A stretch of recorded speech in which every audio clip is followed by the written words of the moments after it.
What we're going to do for you today is we're going to set off an airbag so you can see what it's like when one goes off. All right, I'm going to apologize in advance because it is a little bit anticlimactic. It's over just like that.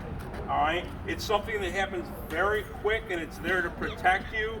Basically, what you're going to see is we have a bucket on top of it to add a little drama to it. It'll send the bucket up in the air.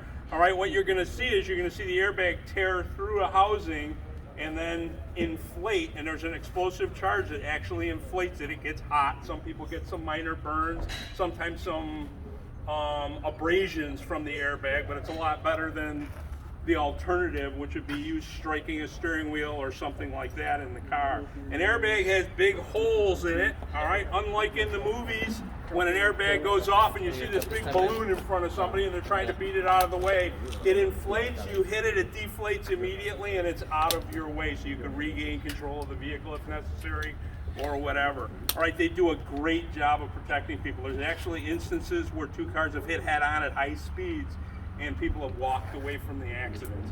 It happens very quick. Most people don't even know the airbag went off until they look in front of them and see it laying there. What sets the airbag off is something called an SDM. It's called the Sensing Diagnostic Module, and it measures deceleration of a vehicle.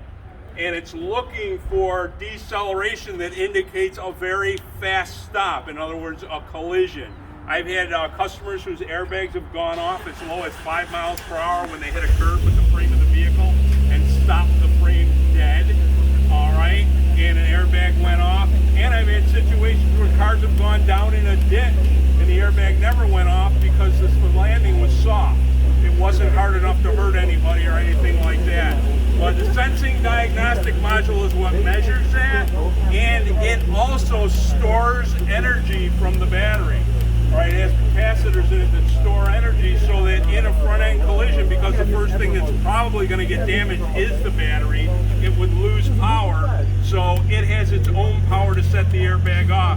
Because of that, when we remove an airbag from a vehicle, if we're doing work on a steering column or in a dashboard or even on the side of a seat or somewhere where there is an airbag in a vehicle, there are side curtain airbags on some, we always go through a procedure to disarm the airbag, and it could take as long as 35, 45 minutes to do that, to draw all the energy out of the SDM so an airbag doesn't go off. So it's something you want to be very careful around. It's not something you want to be casual about.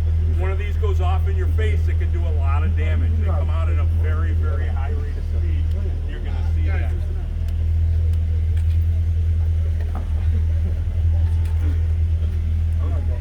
Okay, here we go.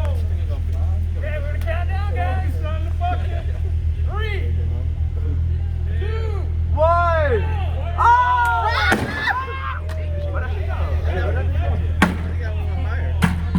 Oh, come on, that would have been the best bucket landing ever.